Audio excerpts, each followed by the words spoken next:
What's up, fam, and welcome back to my channel. Now, on today's video, we are talking goal setting, and I'm going to be sharing a little bit of behind the scenes look into how I've set my goals for the past 3 years. This is the third year that I've been using this process, and also just setting goals like for my YouTube channel in general. This is definitely one that, although it is behind the scenes, it's going to be very actionable for you. So make sure that you grab your pen and paper, and if you're excited to jump in, then just hit that thumbs up button and keep on watching.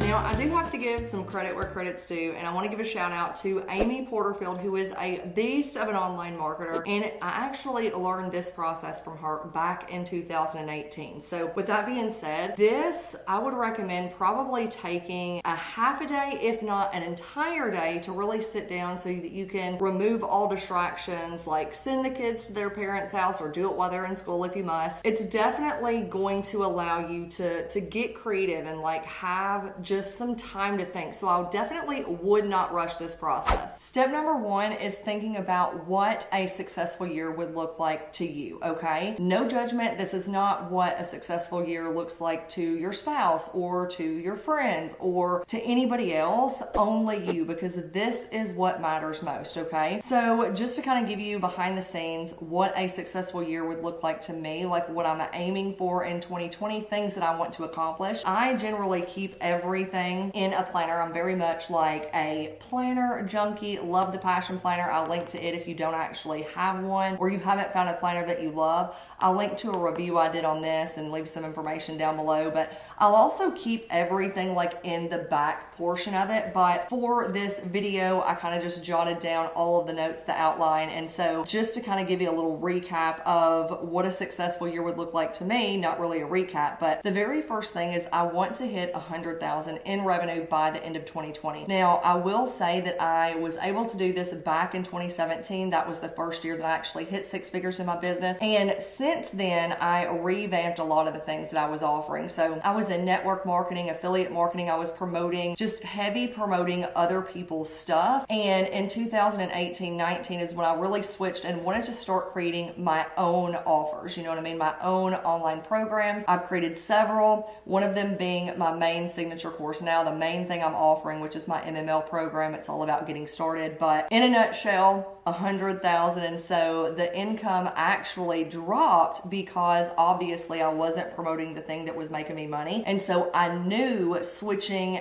into my own offers and really getting clarity around my brand, how I wanted to position my brand, making some tweaks. So I knew the income was going to drop. And so this is the year that I really want to hit that income goal again. Aside from that, I do want to triple my email list. I'm a big advocate in building your email list. I'm having something that you actually own and control. So I do want to triple that. I want to bring in 250 new students into my main signature program. And with that, I have an upsell, which is to group coaching that I only offer to existing MML students. And so I'm wanting to get 50 new students in there. I'm also wanting to grow my YouTube channel to 40,000 subscribers. And this is something I talked about in last week's video where I did my 2019 recap. So I already mentioned that. I also want to increase my AdSense revenue. Right now I'm only making a couple $100 with like YouTube AdSense. So I would really like by the end of the year to see that income go up to about 3,000 a month. I definitely think it's doable if I'm able to hit that subscriber goal that I have in place. Now, I also have a couple of other goals when it comes to like affiliate products that I offer, like tools and software that definitely align with my brand. One of the big things that I want to do is help get my little brother his first vehicle. He does turn 16 this summer, so that's something that I'm wanting to do. Now, I'm also like just completed my actual like revamp my sales page for my MML program. So I am wanting to also do some split testing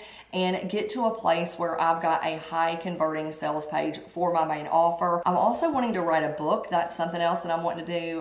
My husband is the one who kind of encouraged me to do that. And so what that's going to look like is basically taking some of the timeless, like evergreen stuff from my program and turning it into a book. I think it's very, very much needed in this space. And then also another thing that I'm wanting to do, like what a successful year would look like to me, is just going through my program as, you know, someone with fresh eyes and seeing just just where it needs improved and what are some things that I can do to really like ramp it up and make it even better. So now you have to decide, again, based on just your thoughts, like what does a wildly successful year look like to you? That's step one. Step number two is thinking about like, what are your non-negotiables? What are some things that you've done in the past that you're just like, no, I'm done with them, I'm through with them, and I'm not doing it anymore. 3 of my non-negotiables this year in 2020, and these are some things that I've started implementing like in 2019, and I'm just carrying them over because I feel the exact same way about them as I did previously.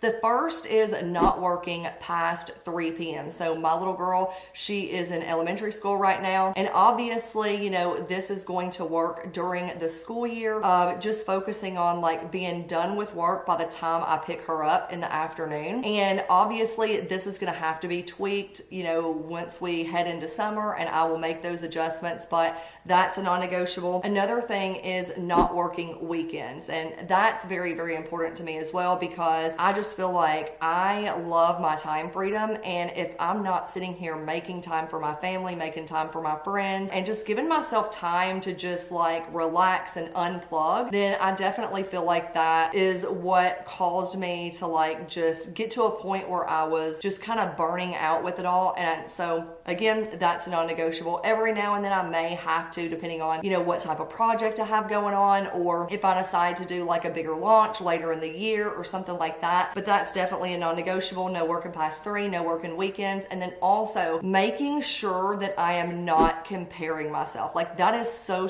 huge to me, is just making sure that like I am staying in my own lane always. I'm focused on my journey, and the people who, seem to crush it, like, yes, I'm going to applaud them. I'm going to cheer for them, but I'm not going to compare myself. I'm not going to play that comparison game that I feel like so many people just fall victim to. And so now, you have to decide when it comes to this, what are your non-negotiables? And again, it doesn't matter to anybody else but you. Step number 3, declaring your number. What is your income goal in 2020? Now, like I told you before, my income goal is $100,000. So I definitely want to ensure that I hit that goal. That is the goal that I've got set. So you have to decide now, what's your income goal for 2020? Now, the next thing you want to do is you really want to take a look back, okay? Look at your numbers, look at your metrics, and you need to decide like what worked. What didn't work last year? What are some things that you enjoyed? What are things that you didn't enjoy?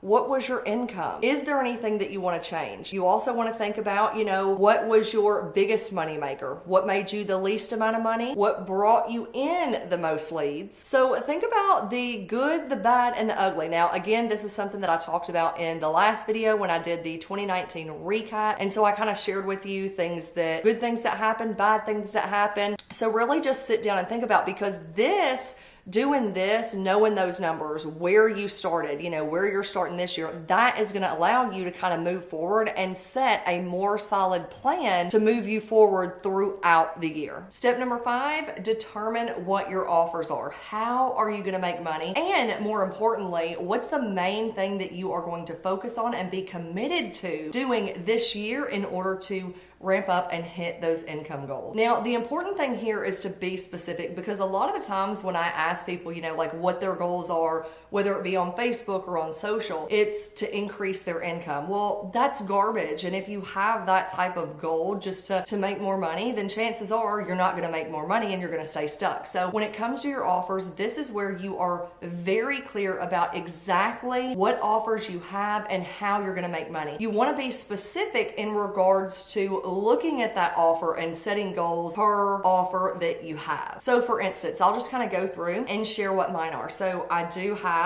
my MML program, talked about it a ton, the Getting Started program. And with it, I also have an upsell. Okay. So if you're a student, I have an upsell to my group coaching. Now I also have YouTube AdSense. That's another way I make money. And then a couple of affiliate offers that I have. So programs and softwares and tools that really align with my business and my brand. And each one of those I've set goals with. So for instance, in the Mom's Marketing Lounge, the goal is 250 new students inside in 2020. And with it, I know if I get those people in there, I know just from that alone, I'll end up hitting over 6 figures. Now, same thing with the upsell into my group coaching. So I know in each of these, what my goals are. And if I hit all of them, I will definitely exceed my income goal for this year. But I always like to stretch a little bit. I don't want anything like when I'm setting goals to be like crazy unattainable. So obviously when I launched my first online digital course, it wasn't, hey, I'm going to get 1,000 people in this, because that's just setting myself up for failure. But I definitely feel like I can more than double what I did in 2019 as long as I'm staying consistent and I stick to my plan. Now, here are a couple of troubleshooting tips that I love that Amy had mentioned. And the first is, when it comes to your offers, if you have your income goal, but like you're running the numbers and it's just like, I don't know if this is possible. Some things that you could do is, one, maybe think about changing the price point of your offer. Now,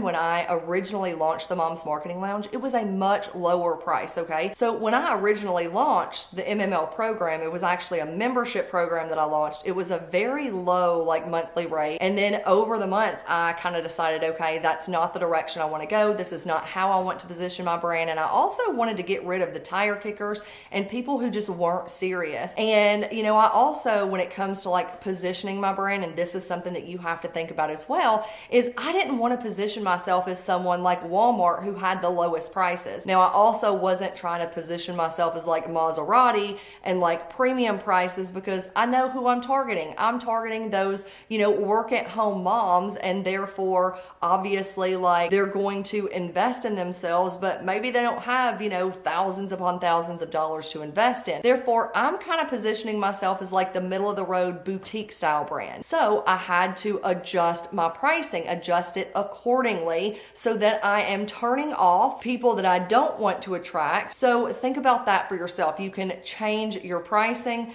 One thing you could do is also create maybe an upsell or a VIP experience, which is another thing that I did inside of the MML program. I created the group coaching portion of it, which is an upsell. You could also think about maybe adding on either you becoming an affiliate for somebody else, as long as it again continues to align with your brand and what you're doing inside of your business. Or if you have your own offer, maybe you could create an affiliate offer and allow other people to promote it. So those are just some different ways, some different tweaks that you can do when you're running the numbers and you're looking at your offers, and then you're looking at, okay, well, what do I need to do, or how many sales do I need to have in order to hit that income goal? So use those troubleshooting tips if you need to. With that being said, let's move on to the last tip before we get into just some final thoughts I have and some things that I'm going to be focused on when it comes to my YouTube strategy moving into this year. All right, so step number 6 is you want to map it out, okay? Now, I don't know whether or not you want to use a physical planner, or maybe you are a digital kind of gal, right? And so you may use a digital calendar, that's totally fine. But here's the deal. You gotta get clear, because if you aren't writing it down inside of your calendar, the chances of you getting it done are slim to none. Now, I'll link to, if you have, maybe if you struggle with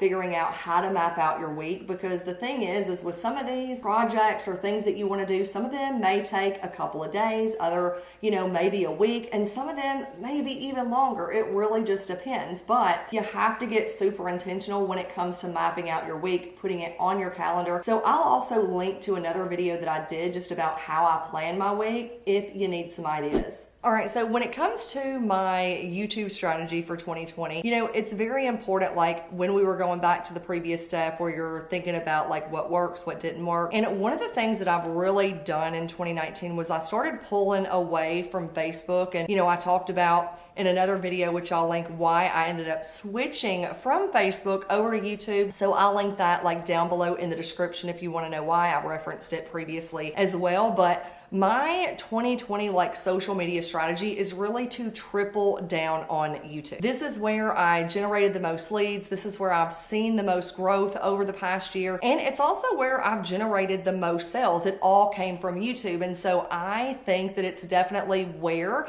I have the most potential, is right here on this platform. And this comes down to me making sure that when I'm studying personal development, I'm a huge advocate for putting your blinders on. This not only comes to goals, but also personal development and what you're working on. And so, really diving deeper into YouTube and learning everything that I can about it, making sure that I am upping my video game. That's definitely a big key this year. And if you haven't already, subscribe and hit the bell, because on the next video, I am going to be giving you an inside look into my YouTube setup for 2020, which looks totally different from 2019, mind you. But with that being said, I'm going to be focused on just making sure that I am creating better thumbnails, making sure that I'm taking the time to research and spend more time on my titles. Not only that, but becoming a better storyteller. That's something I feel like I've totally lacked, is not being as good of a storyteller. And that is all, like, it has everything to do with just upping my video game in general, making sure that I'm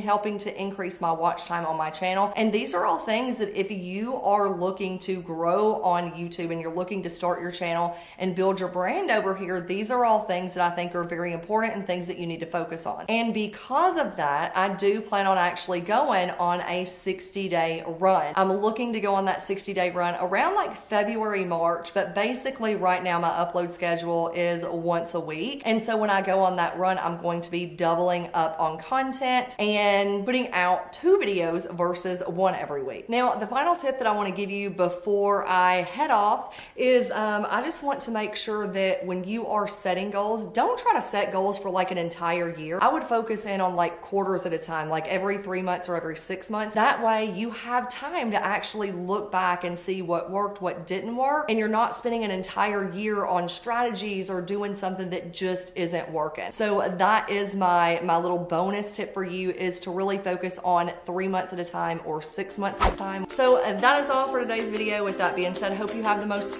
productive day, the most productive week, and I'll see you back here next week for another video. In the meantime, be sure to check out the other videos that you see on the screen. If there's anything you would like me to do on an upcoming video, then just leave that below. I'll see you on the next one.